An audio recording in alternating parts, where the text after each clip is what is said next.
My name's Patrolman Dennison. I've been with the Meriden Police Department for approximately 8 years now. Started CIT roughly 6.5 years ago when I took my first course, when it was offered to the department. After taking the course, I had been in several incidents where it was actually it was quite helpful.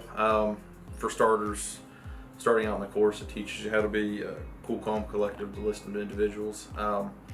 How to handle incidents from people that have mental disorder, mental issues, everything from mental issues to psychological disorders, all the way to someone that's suffering from drug addiction that in turn turns into a mental disorder.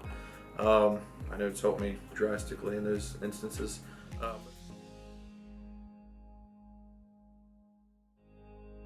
think the first one I've ever dealt with using CIT, I think it was an incident that was roughly, I believe it was about 11 o'clock at night, 2015. Me and several officers were dispatched to the Williamstown Bridge to a female subject that was actually over the hand railing, was getting ready to jump over a concrete pad, roughly, I think it's about 70 feet up, generally.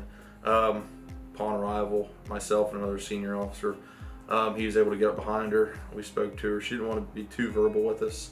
She was pretty upset. She was roughly early 20s, which is most generally a lot of our college-age students go through a lot of depression sometimes.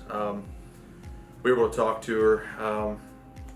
While dealing with her, another officer was able to reach his arm around her, and that's when another officer actually came up, grabbed my belt, my pants, and my vest at the same time.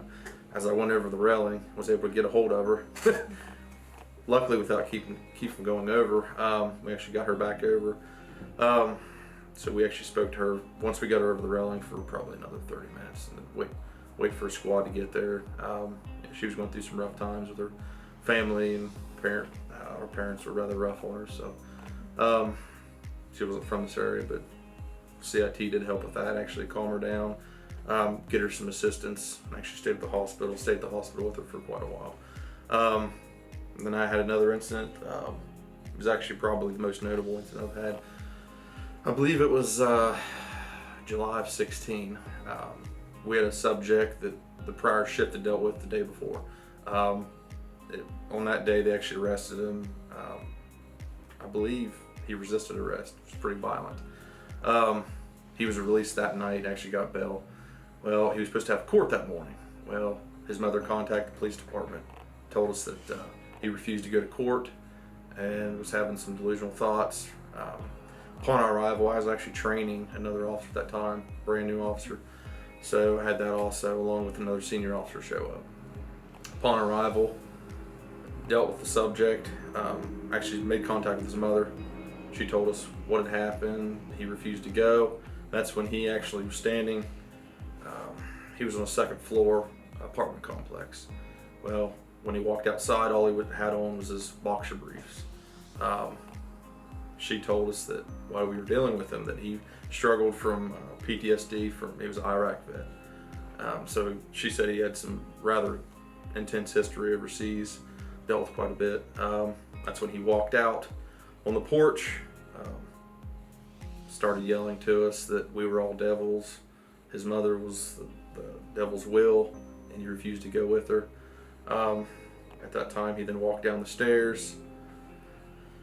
I got pretty verbal again, wouldn't let us get within reach, and that's when I spoke to him for probably roughly 30 minutes while we were outside. We could never get close enough because he would try to go back inside. And his mother actually told us he had multiple weapons inside the residence, from swords, knives, baseball bats. So if we did try to get too close to him, he would take off, and we didn't want to barricade himself inside the residence. So after probably roughly 45 minutes, we actually followed him up slowly into the residence, and that's when I was actually able to talk him into, lack of a better word, place himself in cuffs. I was actually, after a while, gained a report with him to where he actually put one cuff on. That's when he got a little violent, tried to pull away a little bit, so then I was actually able to calm him down once again, got him to stick the other cuff on. That's when we were actually able to walk him down to the squad. I'd say it was roughly an hour we had dealt with him. We were able to remove a few objects from his residence so he didn't further harm himself or anyone else.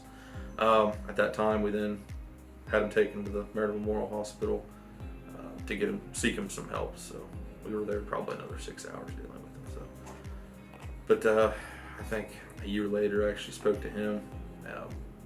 He actually remembered a little bit of the incident. Actually thanked us, so which was a nice thing. There's been several incidents I've dealt with people where they actually sat down, spoke to him for anywhere from half hour to an hour.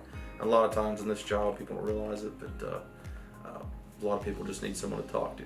They're not looking for